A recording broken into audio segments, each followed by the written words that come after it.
कहानी की शुरुआत एक वीरान से जंगल से शुरू होती है। यहाँ दो सिपाही किसी का शिकार करने आए हुए थे। बड़े कद वाला काफी बहादुर लग रहा था, जबकि छोटू पूरा डरपोक था। जल्दी ही दोनों को कुछ नजर आता है, जिसके बाद छोटू दबे पैर आगे बढ़ने लगा। वो जैसे ही आगे जाता है तो उसकी नजर पहले एक घोड़े पर पड़ती है और फिर बिना सिर वाले आदमी पर, जिसे देखकर छोटू बेहद डर गया और वो डर के मारे भागकर वापस अपने साथी के पास आ गया। अब बिना सिर वाला घोड़सवार इन्हीं की तरफ आ रहा था। दोनों उस पर गोलियां चलाने लगते हैं, मगर कोई फायदा नहीं होता और घोड़सवार बारी बारी से दोनों के सिर धड़ से अलग कर देता है। अब कहानी कई सालों बाद शुरू होती है। कुछ दोस्त एक गाड़ी में सवार होकर हैलोवीन मनाने दूसरे शहर जा रहे थे। रोज सभी को बताती है कि हमारे बाकी दोस्त वहां पहुंच चुके हैं, इसलिए हमें भी जल्द से जल्दी वहां पहुंचना होगा। रोज की बात सुनकर उसका लवर सैम एक छोटा रास्ता पकड़ लेता है। ये रास्ता जंगल के बीचों बीच से था। पहले ये लोग एक पुराना सा पुल पार करते हैं और फिर देखते ही देखते जंगल के काफी अंदर आ जाते हैं। ये लोग आगे बढ़ ही रहे थे कि तभी अचानक इनकी गाड़ी का टायर पंचर हो जाता है। सैम जल्दी जल्दी उतरकर पहले टायर देखता है और फिर अपने दोस्तों को बताता है कि इस जाल ने टायर खराब कर दिया। इसी बीच इनके पास एक गाड़ी आकर रुकती है। ये गाड़ी लिविया की थी। उसके पूछने पर ये लोग उसे पूरी बात बताते हैं, जिसे सुनकर लिविया कहती है कि तुम मेरे साथ चलो, क्योंकि यहाँ पास के ही गाँव में हमारा खुद का गैराज है। लिविया की बात सबको अच्छी लगी और वो उसके साथ उसके गाँव में आ गए। जितना अजीब ये गाँव था, उससे कहीं ज्यादा अजीब यहाँ के लोग थे। मैगी तस्वीरें ले रही थी, जबकि लोग इन्हें देखकर अपनी दुकानें बंद करने लगे थे। जल्दी ही लिविया ने गाड़ी को अपने गैराज तक पहुंचा दिया। यहाँ उसका पिता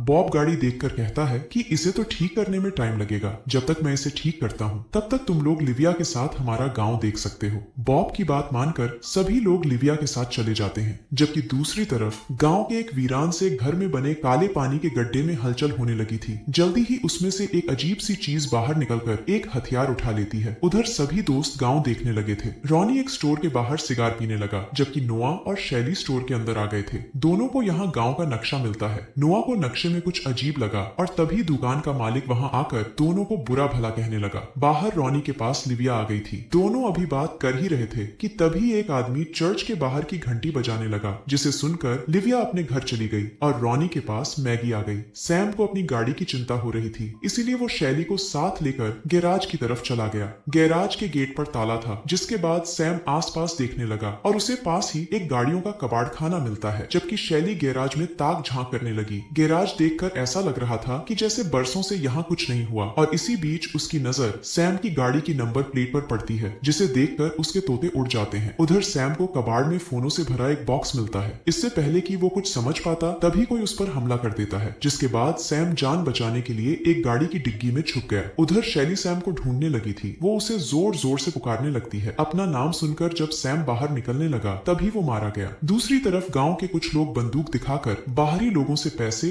और उनके फोन छीन लेते हैं। सैम को ढूंढती हुई शैली भी कबाड़ खाने में आ गई और तभी उसकी नजर गाड़ी से निकल रहे खून पर पड़ती है। इधर शैली ने सैम की लाश देखकर चीख मारती थी, जबकि उधर हत्यारे ने सैम का सिर काले पानी में डाल दिया था। शैली की चीख सुनकर सभी दोस्त कबाड़ खाने में आ गए थे। जिस तरह सैम की हत्या की गई थी, उसे देखकर सभी लोग यहाँ से जाने का फैसला करते हैं। इससे पहले कि ये लोग यहाँ से निकल पाते तभी इनकी नजर लिविया पर पड़ती है, जो छुपकर इन्हें देख रही थी। अचानक वो जाने लगी, जिसके बाद ये लोग उसका पीछा करने लगे। उसका पीछा करते करते सभी लोग गांव के चर्च में पहुंच गए थे। यहाँ लिविया उन्हें बताती है कि तुम्हारे दोस्त को बिना सिर वाले आदमी ने मारा है। वो जानती थी कि कोई भी उस पर यकीन नहीं करेगा, इसलिए वो सभी को एक किताब दिखाकर कहती है कि बहुत साल पहले केबिन नाम का बंदा इस गांव में रहता था, जो अमर होने के लिए गांव के मासूम लोगों को पहले टार्चर करता था और फिर उनका सिर काटकर उन्हें जान से मार देता था। एक दिन गांव में एक आदमी एक खास तलवार लेकर आता है, जिससे केबिन को मारा जा सकता था। गांव के लोग केबिन को पकड़कर धीरे धीरे उसका सिर धड़ से अलग कर देते हैं और फिर उसके सिर को उसी के घर से निकल रहे काले पानी में फेंक देते हैं। गांव वालों को लगा कि वो मर गया, लेकिन वो मरा नहीं था।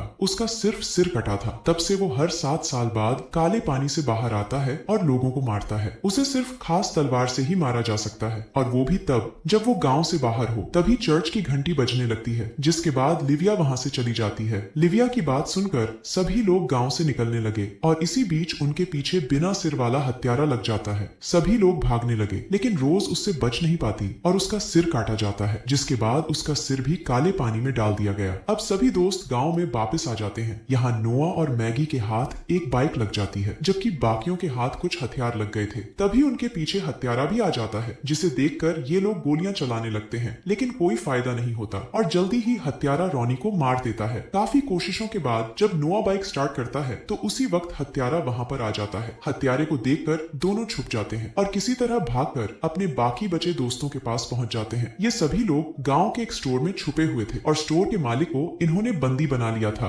हत्यारा तो पहले ही इनके पीछे पड़ा हुआ था और अब गांव वाले भी इन्हें मारने की कोशिश करने लगे थे। उधर लिविया भी घर से भागने की तैयारी कर रही थी, जबकि इधर स्टोर का मालिक इन्हें बताता है कि हत्या करने के बाद हत्यारा सिर को काले पानी में डालने चला जाता है, जिसके लिए उसे 40 मिनट के आसपास का समय लगता है। ये सुनकर सभी दोस्त उसी समय यहाँ से भागने की योजना बनाते हैं, क्योंकि रॉनी को मारने के बाद हत्यारा अभी अभी उसका सिर लेकर गया था। असल में वो अपना सिर वापस पाना चाहता था, इसीलिए वो ये सब कुछ कर रहा था। अब सबसे पहले ये लोग एक गाड़ी ढूंढते हैं जो काम कर रही थी और फिर उसमें सवार होकर गांव से निकलने लगते हैं। ये लोग पुराना पुल पार करना चाहते थे, क्योंकि उसके आगे हत्यारा इनका कुछ नहीं बिगाड़ सकता था। जेम्स गाड़ी दौड़ा रहा था और तभी इनके सामने हत्यारा आ जाता है। जेम्स उसे मारने की कोशिश करता है, मगर हत्यारा जेम्स का ही सिर काट देता है। जेम्स के मरने से गाड़ी बेकाबू हो जाती है और वो एक पेड़ से टकरा कर ही रुकती है। गाड़ी रुकते ही ये लोग भागने लगे, लेकिन तभी गांव वाले आकर इन्हें घेर लेते हैं। वो सभी इन्हें पकड़ना चाहते थे। बॉब गन दिखाकर कहता है कि अगर हत्यारे को तुम लोग नहीं मिले तो वो हमारे पूरे गांव को खत्म कर देगा। खुद की जान बचाने के लिए हम बाहरी लोगों को यहाँ लाते हैं ताकि हत्यारा अपना शिकार पूरा कर सके। अगर किसी ने हत्यारे को मार दिया तो उसके साथ साथ गांव के सभी लोग भी मारे जाएंगे। ऐसा हम लोगों को श्राप है। इतना कहकर वो नोआ पर हमला कर देता है। मैगी भागने की कोशिश करती है, लेकिन बॉब ने उसे भी रोक लिया था। अब गांव वाले तीनों दोस्तों को एक जगह बांधकर चले जाते हैं ताकि हत्यारा अपना काम कर सके, मगर हत्यारे के आने से पहले लिविया उनके पास आ जाती है और उन्हें आजाद कर देती है। आजाद होते ही ये लोग फिर से भागने लगे और भागकर गांव के चर्च के तहखाने में आ जाते हैं। हत्यारे ने सारी लाशें यहीं फेंक रखी थी, इसलिए यहाँ काफी बदबू आ रही थी। ये लोग यहाँ खास तलवार लेने आए थे जिससे हत्यारे को मारा जा सकता है। जब ये लोग इधर उधर देखने लगे तो नोआ की नजर एक अजीब से पिलर पर पड़ती है। नोआ को पूरा यकीन था कि खास तलवार इसी में होगी और वो बिल्कुल सही था। उसी समय हत्यारा भी इनके पास आ गया। नोआ के हाथ में तलवार थी, इसलिए वो उससे लड़ने लगा, मगर हत्यारा नोआ पर हमला कर मैगी को पकड़ लेता है और उसका सिर काटकर अपने साथ ले जाता है। अब नोआ गुस्से में आकर लिविया से पूछता है कि वो सिर लेकर कहाँ जाता है। लिविया उसे हत्यारे के घर का पता बता देती है, जिसके बाद नोआ कहता है कि तुम जाकर गाड़ी लेकर आओ और हम उसका काम तमाम करते हैं। कुछ ही देर बाद नोआ और शैली हत्यारे के घर में थे। अचानक उन्हें किसी के आने की आवाज आती है, जिसे सुनकर दोनों छुप जाते हैं। ये आवाज हत्यारे की थी। वो मैगी का सिर काले पानी में डालने आया था। वो जैसे ही थोड़ा आगे आता है तो नोआ उस पर हमला करता है। ये दोनों लड़ने लगते हैं, जबकि शैली मौका देखकर मैगी का सिर उठाकर भाग जाती है। ये देखकर हत्यारा भी उसके पीछे जाता है, क्योंकि वो हर हाल में सिर हासिल करना चाहता था। नोआ भी शैली की तरफ ही आ रहा था। जल्दी ही दोनों मिलकर भागने लगे और तभी हत्यारा इनके सामने आ गया। उसे मैगी का सिर चाहिए था, इसलिए वो शैली पर हमला करता है। उसके हमले से मैगी का सिर नीचे गिर गया था। इससे पहले कि हत्यारा उसे उठाता, नोआ सिर को नदी में फेंक देता है। हत्यारा गुस्से में आकर नोआ से लड़ने लगा और इसी बीच लिविया भी गाड़ी लेकर वहां आ जाती है। शैली जल्दी जल्दी गाड़ी में बैठकर लिविया से पुल की तरफ चलने को कहती है। हत्यारा अभी भी नोआ से लड़ रहा था और तभी शैली पीछे से उस पर हमला कर देती है, जिसके बाद गाड़ी उसे पुल की तरफ खींचने लगी। पुल के पास आते ही नोआ खास तलवार से उसका सिर काट देता है, जिसके साथ ही हत्यारे की मौत हो जाती है। उसकी मौत के साथ ही गांव के लोग भी गायब होने लगे थे। कहानी के आखिर में नोआ और शैली के साथ साथ लिविया भी जिंदा बच गई थी। लिविया गांव से निकल आई थी, इसीलिए वो जिंदा बच गई थी और इसी के साथ इस कहानी का यही अंत हो जाता है।